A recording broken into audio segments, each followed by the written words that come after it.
Hello everyone and welcome to day 6 of March of the Machine spoilers. So we got a lot of cards today. We got a bunch of battles to talk about, a bunch of transforming double face cards, and a lot of other interesting stuff. But before we get to it all, special thanks to Caffeinated Gamer for sponsoring our video. Remember to like and subscribe so you get further content like this in the future. So let's get started with today's March of the Machine previews. So first we have the invasion of Gobakan. It's a battle that's a siege. It has 3 defense counters. And when Invasion of Gobakan enters the battlefield, look at target opponent's hand. You may exile a non-land card from it. For as long as that card remains exiled, its owner may play it. A spell cast this way costs 2 more to cast. So we've seen this ability before. Anointed Peacekeepers are current version of this. So I think that makes it playable. And I think this might actually be playable in our Soldiers deck, because when you flip it, you get Light Shield Array. And at the beginning of your end step, put a +1/+1 counter on each creature that attacked this turn.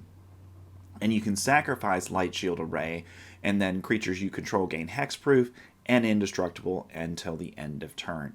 So I think that double ability there of protecting them from removal and giving them hexproof, I think that makes this a pretty good card. So I think we're going to see some standard play with this. Next we've got Invasion of Eldraine. It's a battle that's a siege. It has 4 loyalty counters on it. And when Invasion of Eldraine enters the battlefield, target opponent discards 2 cards. So not great. 4 mana, discard 2 cards, having some impact on the game when it comes into play, but not a tremendous amount. Those 4 defense counters make it a little bit more difficult to go ahead and destroy it. But when you are able to flip it, then you get Prickle Fairies. And it's a fairy, it's a 2/2, and it has flying. And at the beginning of each opponent's upkeep, if that player has 2 or fewer cards in hand, Prickle Fairies deals 2 damage to them. So I think that's the upside of this card, is you need to flip it, and then if you're playing an opponent that really isn't keeping cards in their hand, then you've got this nice ability. So I think this might be a sideboard card in a black deck that you're playing against somebody who's going fast, and this might be some way of doing some additional damage to them. But again, you've got to flip it to get to the backside, so I think that's a little bit of a limitation on it. Next we have Invasion of Ulgratha. For 4 and a black mana, you get a battle that's a siege. It has 5 defense counters on it. And when Invasion of Ulgratha enters the battlefield, it deals 3 damage to any other target, and you gain 3 life. So, nice tempo swing there. You can do 3 damage to anything. So it could be a creature that's a problem, or it could be your opponent. But the 5 mana cost, again, makes it a little bit prohibitive to get there. And when you do flip it, you get Grandmother Ravi Sengir. It's a legendary creature that's a human wizard. That's a 3/3 with flying. And whenever a creature an opponent controls dies, put a +1/+1 counter on Grandmother Ravi Sengir, and you gain 1 life. So the backside I like, but the problem is I don't know how easy it's going to be to get there. So I think this is limited playable. It may have some minor standard playability. Next we have Invasion of Reggaeta. For 2 and a red mana, you get a battle that's a siege with 5 loyalty counters on it, or 5 defense counters on it.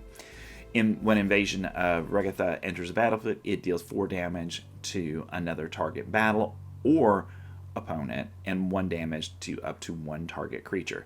So before we go and even look at the backside, this is a good card on the front side in red. Because basically you're going to get to deal 5 damage either to your opponent, total damage 4 to your opponent, and 1 to a target creature.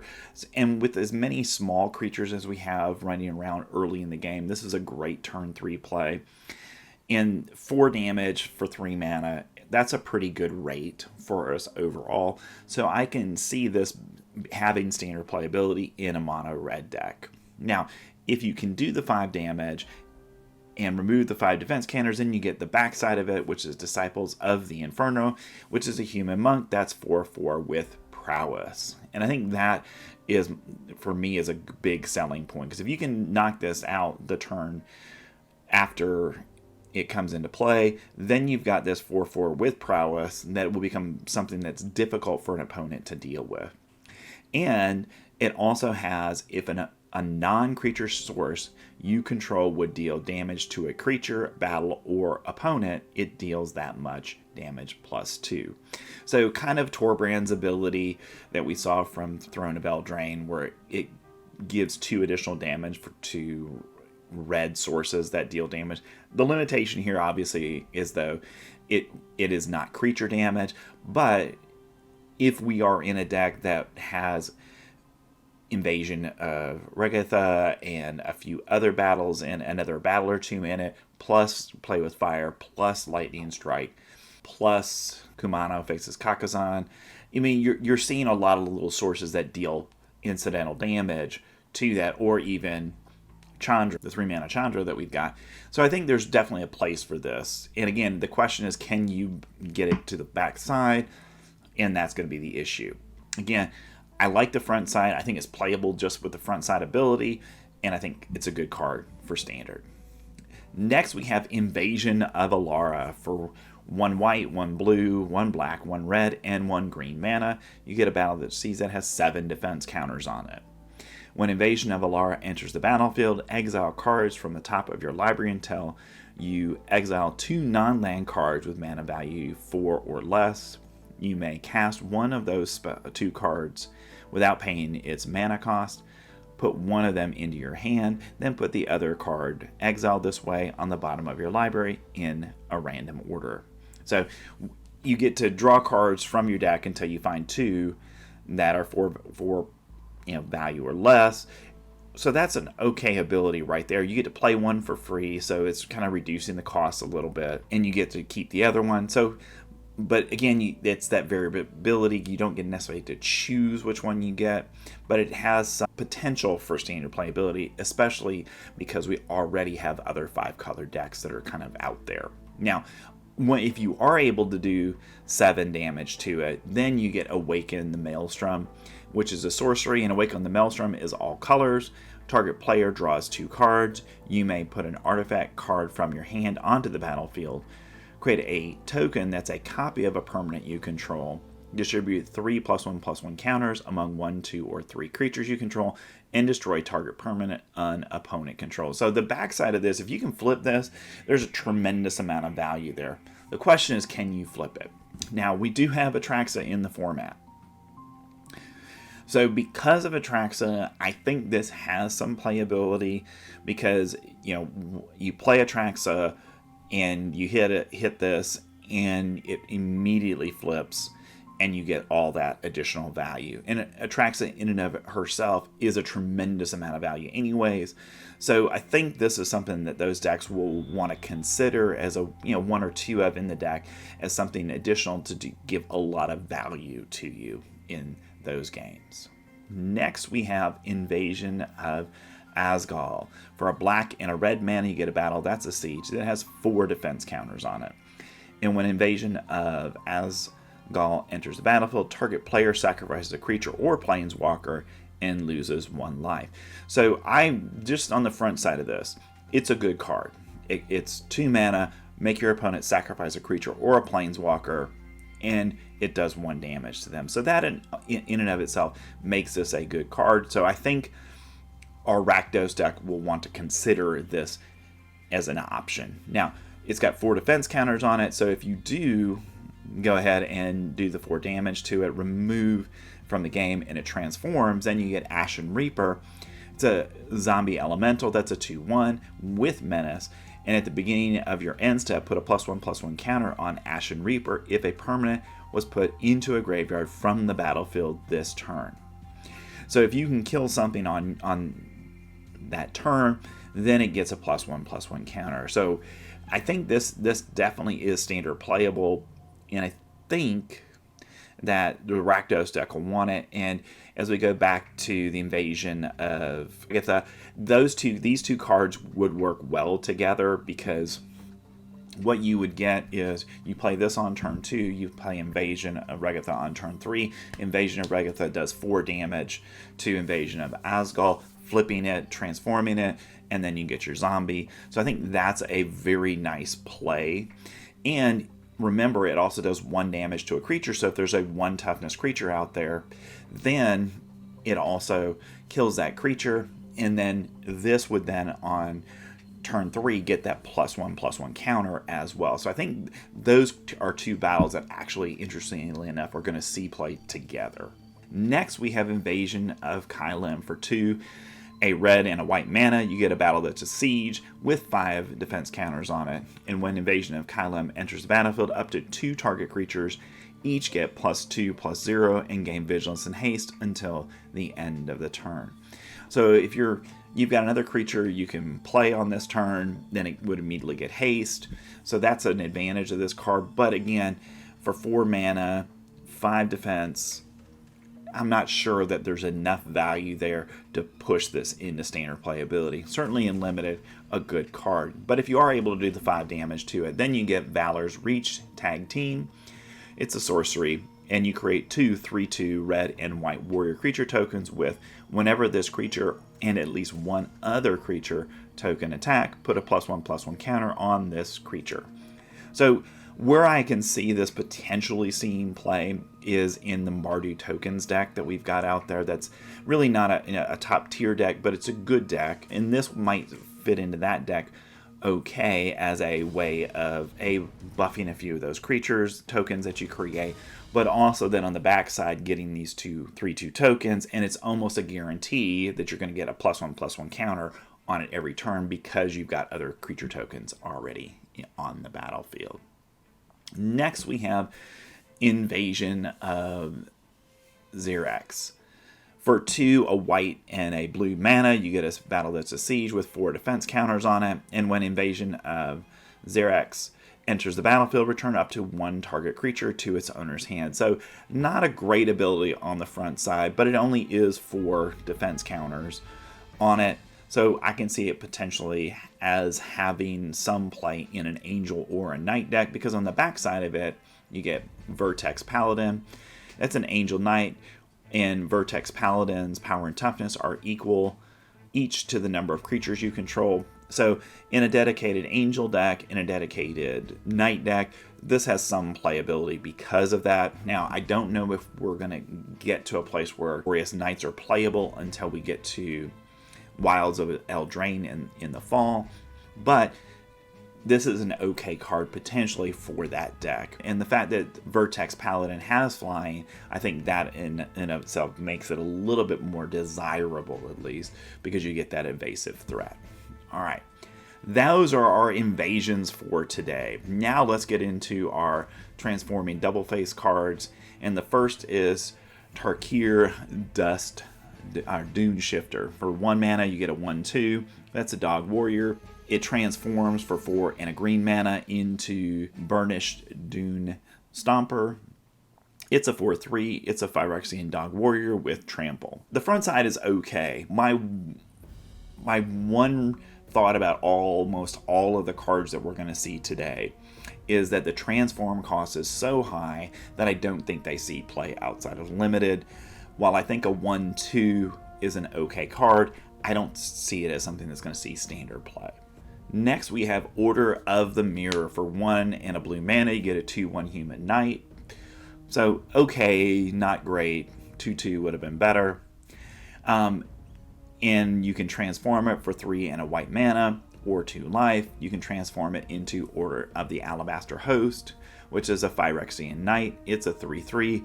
And when an Order of the Alabaster Host becomes blocked by a creature, that creature gets -1/-1 until end of turn. So on the backside, a decent creature with a decent ability, but again, it costs 4 mana to transform it. Are you going to want to spend 4 mana in the mid to late game to play it? Probably not. So I think this is limited playable. Next, we have Rona, Herald of Invasion. For 1 and a blue mana, you get a legendary creature. That's a human wizard. That's a 1/3. And whenever you cast a legendary spell, untap Rona, Herald of Invasion. It also has tap, draw a card, then discard a card.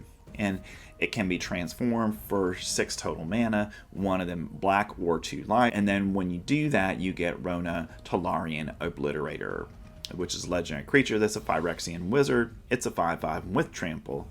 And whenever a source deals damage to Rona, Talarian Obliterator, that source's controller exiles a card from their hand at random. If it's a land card, you may put it onto the battlefield under your control. Otherwise, you may cast it without paying its mana cost. So, on the surface, this is an okay card. The 2 mana, the front side, I think is playable. And it might even have some playability in the Legends deck, because you get to draw a card and then discard a card. Once you've done that, you can cast another legendary creature and then untap it, okay? And then it can attack or, be a defender at that point. Again, the transformation cost of 6 mana is really high, but the backside is very good. So I can see this seeing some standard play, maybe as a 1 or 2 of in the Esper Legend deck. Next, we have Etherblade Agent for 1 and a black mana. You get a 1/1 with Death Touch. It costs 4 and a blue mana to transform it. And you get Gitaxian Needler on the backside. It's a Phyrexian Rogue. That's a 3/3 with Death Touch. And when Gixian Needler deals combat damage to a player or battle, draw a card. So it's a good ability on the backside, that ability to draw a card if you do damage to a player or a battle, I think is great. But again, it's 5 mana to transform it, which I think makes it prohibitive. Next, we have Blight Reaper Thallid for 1 and a black. You get a 2/2 fungus. It can transform for 3 and a Phyrexian green mana. And when you do, you get Blight Sower Thallid, which is a Phyrexian fungus. That's a 3/3. And when this creature transforms into Blight Sower Thallid or dies, create a 1/1 green Phyrexian Saproling creature token. So when you transform it, you're paying 4 mana, but you're getting 4 power. So I think that's okay. But again, 4 mana to transform it. Are you going to want to spend that over, say, spending your mana to cast a Sheoldred? So I think, and this is the thing that I said earlier with many of these, is it worth paying the 4, 5, or 6 mana to transform? Okay. Next, we have Nemuzi Freewheeler. Next, we have Nemuzi Freewheel for 3 and a black mana. You get a Rat Samurai. That's a 3/3 with Menace. So okay stats on the front side. And when Nemuzi Freewheel enters the battlefield, each player mills 3 cards. So in a mill deck, this is probably a good option. And then again, it can transform for 6 mana, one of those being white or 2 life. And then when you do, you get Foul Flesh Wheel. That's a Phyrexian Rat. That's a 4/5 with Menace. And when this creature transforms into Foul Flesh Wheel, put target permanent card with mana value 2 or less from a graveyard onto the battlefield under your control. So you get a slight upgrade in power and toughness, and you get to bring another creature onto the battlefield when you transform it. So I think in the mill deck that's out there, it might have some desirability for that, because you can bring something back. But otherwise, I don't see much of a place for it in standard. Next, we have Sheoldred for 3 and 2 black mana. We get a legendary creature. That's a Phyrexian Praetor. That's a 4/5 with Menace. And when Sheoldred enters the battlefield, each opponent sacrifices a non-token creature or planeswalker. So on its surface, before we even get into the saga on the backside, Sheoldred is very playable. The ability, you're paying 1 more mana than Sheoldred the Apocalypse cost is, but you're getting, for that 1 extra mana, you're getting to go ahead and require your opponent to sacrifice a creature or a planeswalker that's not a token. And I think that ability in and of itself is definitely worthwhile. So you can exile it for 4 and a black mana, exile Sheoldred, then return it to the battlefield transformed under its owner's control, activate only as a sorcery and only if an opponent has 8 or more cards in their graveyard. And that's my one restriction with Sheoldred here, one hesitation or reservation here, is you have to have an opponent with 8 cards in their graveyard. So it probably won't be until the late game that you can actually play that ability. So I think when we evaluate Shealder, we're really looking at the front side here, which I think is a fine Magic card and definitely playable. But if you are able to flip Shealder, then you get True Scriptures. 1 for each opponent, destroy up to 1 target creature or planeswalker that player controls. So now it's your choice to decide which creature or planeswalker goes. 2, on chapter 2, each opponent mills 3 cards, discards 3 cards, then mills 3 cards. And on chapter 3, put all creature cards from all graveyards onto the battlefield under your control. Exile the True Scriptures, then return it to the battlefield. So if you're able to get to chapter 3 on True Scriptures, you probably have won the game, because you're going to get a bunch of creatures to put in play, and then on the next turn you just attack in and defeat your opponent. So from that standpoint, I think Shealder in the True Scriptures is a very powerful Magic card. Again, my one hesitation with it is you've got to have 8 cards or more in your opponent's graveyard. So this might be in a deck that this might find its best place in a deck that's causing your opponent to discard cards, or incidentally, things are happening that are going to help get cards into your opponent's graveyard. Otherwise, Shealder on her own is a good card, and I can see her seeing play regardless of whether you can actually transform it or not. All right, next we have Kenra Spellspear for 1 and a red mana. You get a 2/2 Jackal Warrior with Trample and Prowess. So the Prowess ability on this card immediately says, hey, this would fit right into the current mono red deck, because we've got a lot of things that are looking to activate Prowess on Monastery Swiftspear. So this is a good 2-drop that would have that same ability. And you can transform it for 3 and a blue mana, and then you get Gitaxian Spellstalker, and it's a 3/3 Phyrexian Jackal with Trample, Word 2, Prowess, and Prowess. So I can see this definitely seeing play in mono red, even though it's a blue Phyrexian mana. Really doesn't matter. And we already do have kind of sort of a Prowess deck in Izzet colors that's out there.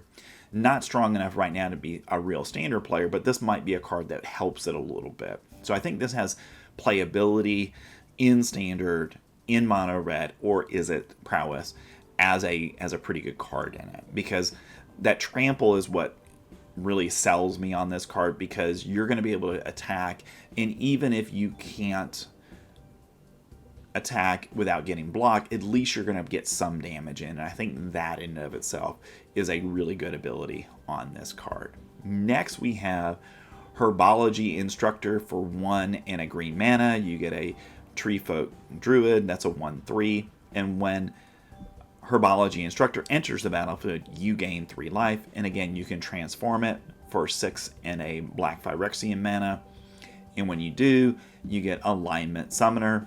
That's a Phyrexian Treefolk. When this creature transforms into Alignment Summoner, target creature an opponent controls gets -0, -X until end of turn, where X is Alignment Summoner's power. So basically you're going to be able to kill something that has 3 toughness or less when you transform it. But again, 7 mana to transform it.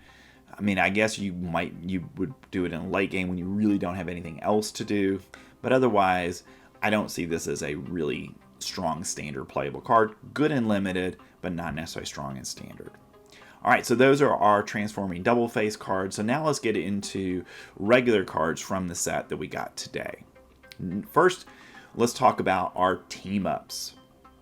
So we've got Jeru and Hazoret for 2 and 2 red mana, and a white mana you get a Human God, that's a 5/4. And as long as you have 1 or fewer cards in hand, Jeru and Hazoret have Vigilance and Haste. So in a deck that's going to want to burn through its card quickly, this is a great card to have, because that Vigilance is a great ability, and Haste along with it is a very powerful ability. So whenever Jeru and Hazoret attacks, look at the top 6 cards of your library. You may exile a legendary creature card from among them. Put the rest on the bottom of your library in a random order. Until end of turn, you may cast the exile card without paying its mana cost. So right now we don't have a a legendary creature deck that uses red, but this might actually push us into that space where we're looking at red cards that are legendary that we can then go ahead and cast through Hazoret or Juru and Hazoret's ability. So I think this is playable in Standard, but again, we've got to have enough legends that are red and white in the deck to really take advantage of Hazoret's ability. Next, we have Kroxa and Kunoros. For 3, a red, a white, and a black mana, you get a legendary creature. That's an Elder Giant Dog. That's a 6/6. It has Vigilance, Menace, and Lifelink, and whenever Kroxa in Kunoros enters the battlefield or attacks, you may exile 5 cards from your graveyard. When you do, return target creature card from your graveyard to the battlefield. So I think that's a great ability. Basically, you get to go into your graveyard and bring something back. Again, we already have the Atraxa reanimation decks that are out there, so I can see this slotting into those decks as a couple copies of it to give you extra graveyard ability to go pull Atraxa out of the graveyard and put it into play. So it's not that we wanted more things that would get Atraxa out of the graveyard, but this is just another example of that. So I think this is a good Standard card that'll see a little bit of play. Next, we have our regular cards for the day. So the first is Phyrexian Censor. For 2 and a white mana, you get a Phyrexian Wizard. Each player cannot cast more than 1 non-Phyrexian spell each turn, and non-Phyrexian creatures enter the battlefield tapped. It's a 3/3. I've talked about over the course of these 6 days this Phyrexian deck that is developing. This is a definite for sure card that will go into that deck because it limits your opponent's ability to cast cards, and it makes it so that they come into play tapped, which is a great ability to have on a card. So definitely going to see play in our Phyrexian deck. Next, we have Horus Slumber. For 3 and a blue mana. You get an instant with Convoke, and you can tap up to 2 target creatures, put a stun counter on one of them, then put another stun counter on one of them. So again, the Convoke ability, I think this is definitely a limited playable card. I'm not sure if it has Standard playability at this point because it is 4 total mana to get there, but that ability to Convoke it into play certainly gives it some chance of seeing Standard play. Next, we have Collective Nightmare. For 2 and a black mana. You get an instant with Convoke. Target creature gets -3/-3 into end of turn. Certainly a very good limited card. Not sure if it has a real home in Standard, given all of the other really good black removal. Next, we have Lithomantic Barrage. For a red mana, you get a sorcery. And very importantly, this spell cannot be countered. For me, right there, I'm not even reading anymore. This tells me this is a red sideboard card for sure. Lithomantic Barrage deals 1 damage to target creature or planeswalker. It deals 5 damage instead if that target is white or blue. So basically, this is a great spell in your sideboard to deal with white or blue creatures. For 1 mana, what more do you want? So definitely a sideboard card in red decks. Next, we have Nahiri's Warcraft. For 1 and 2 red mana, you get a sorcery. And Nahiri's Warcraft deals 5 damage to target creature, planeswalker, or battle. Look at the top X cards of your library. X is the excess damage dealt this way. You may exile one of those cards. Put the rest on the bottom of your library in a random order. You may play the exile card until end of turn. So I'm very excited about this card because we already have in Standard 2 cards that do have that same ability to do 5 damage to a creature or a planeswalker for 3 mana. But what I really like about this card, and why I think this is a better card than both of those, is if you deal excess damage to something, then you get to exile cards and look at them and find one that will help given the current situation.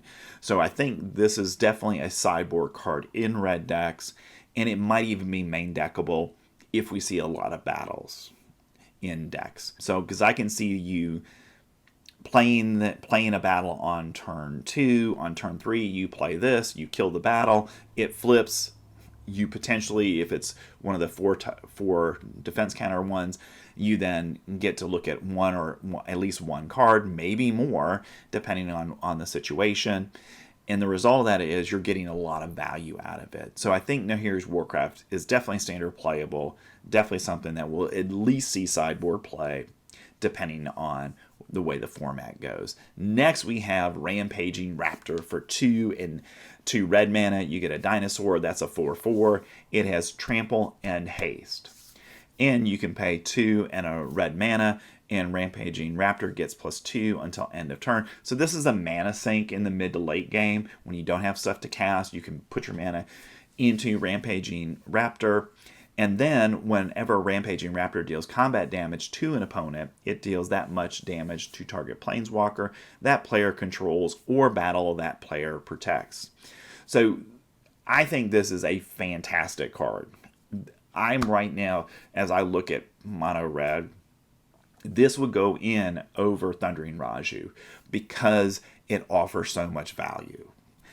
A is going to be haste, but you also get the trample, so you're going to get some damage through. And then that helps you defeat battles and or kill planeswalkers. And I think that is the selling point for this card. So I think this is going to slot in to mono red. And we might see a bigger mono red deck given the things that we've talked about today in standard. Next we have Azuluth, the Shattered Spire. For 1 and a green, you get a legendary artifact. If one or more +1/+1 counters would be put on an artifact or creature you control, that many +1/+1 counter put on it instead. And you can pay 2 and put a +1/+1 counter on target artifact or creature you control, activate only as a sorcery. So this is definitely a standard playable card. We've already talked about across March of the Machine preview system that there's a +1/+1 counter theme going on. The Azuluth definitely fits into that. And I think because of that, we're really going to see how much you can really push the +1/+1 counter theme, because the Azuluth actually, again, it pushes that ability. And if you get extra copies of this, you can't cast it, you can actually cycle it for 2 to draw a card, which I think is fantastic. So definitely standard playable, definitely going to find home in the +1/+1 counter deck, because again, it's just another way of giving additional +1/+1 counters. Next we have our last couple of cards for today in Elvish Vat Keeper and Mirror Shield Hoplite. Let's go back to Elvish Vat Keeper. So Elvish Vat Keeper, for 1, a black and a green mana, you get a Phyrexian Elf. That's a 3/3. And when Elvish Vat Keeper enters the battlefield, incubate 2. So right there, for 3 mana, you're basically getting a 3/3 creature, and you get the incubate token, which I think is a good value. And then also it has the ability of pay 5 and transform target incubator token you control, double the number of +1/+1 counters on it. So I think that's a great value engine potentially in the Phyrexian deck, because there are already a number of incubators that we've seen that are 3 or more. So I think this is meant to work with those, so that way you can double those up instead of getting a 3/3 creature, a 4/4 creature, you get a 6/6 or an 8/8, and I think that brings a lot of value. And again, this is another card that's a good mana sink in that mid to late game where you're getting some real value. So it definitely has standard playability in it. All right, so looking at our last card of the day, we have Mirror Shield Hoplite. For a red and a white mana, you get a Human Soldier. That's a 2/2 with Vigilance. And whenever a creature you control becomes the target of a backup ability, copy that ability. You may choose new targets for the copy. This ability triggers only once each turn. So if we do see a dedicated backup deck, this is a great card in it, because it's going to double your triggers basically when you cast a backup spell the first time. And I think that in of itself makes this playable in standard if we do see a backup deck. It's definitely going to be a limited all-star, because you're going to see backup cards in limited. All right. So those are our spoilers for March of the Machine for Monday. A lot of great cards. Really like some of those battles. And for the first time in a while, I really do feel like we've got a bunch of potentially good red cards. And hopefully that can help slow down some of the black stuff that we're getting right now, because black has been so overpowered that hopefully getting some red cards that are competitive will help slow it down a little bit, because if we can get a truly fast red deck out there that can win by turn 5, then it's going to slow down what other decks are doing that are these high cost mid-range decks, because they won't be able to compete against that kind of deck. All right. So thanks for watching till the end of the video. Special thanks to Caffeinated Gamers again for sponsoring our video. Remember to like and subscribe, and I'll see you tomorrow with more March of the Machine spoilers. Thanks. I'll see you then.